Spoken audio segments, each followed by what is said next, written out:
bakekuje hano shabyihorere ni ibikazi mwana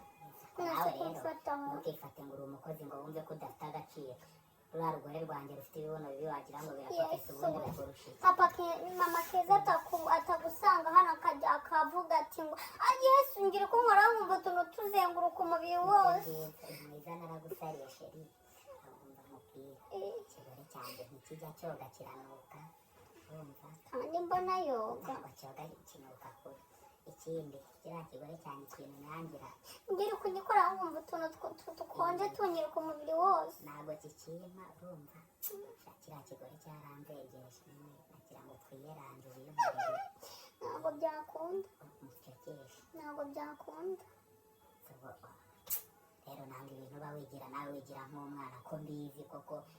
utakanyimya mu mutima wumva wampaye ntabwo byakunda umva mubwire niba ufite ubwoba ntabwo urugore rwanjye byakunda rwagiye gusenga ntaruhari abana nabo nabajyanye barabizi babajyanye ku ishuri ntabwo naguha na kamera ntazi yari banze rero kandi neza igendera aho ntacomoye ntabwo naguha mbese hanyuma nawe mbese ubundi reka nkubaze ko numva kizingiye cyane ubundi uri isugi ntabwo ndi isugi wantumbe ntabwo uri isugi n'umwanya ngo utayeho ntabwo uri isugi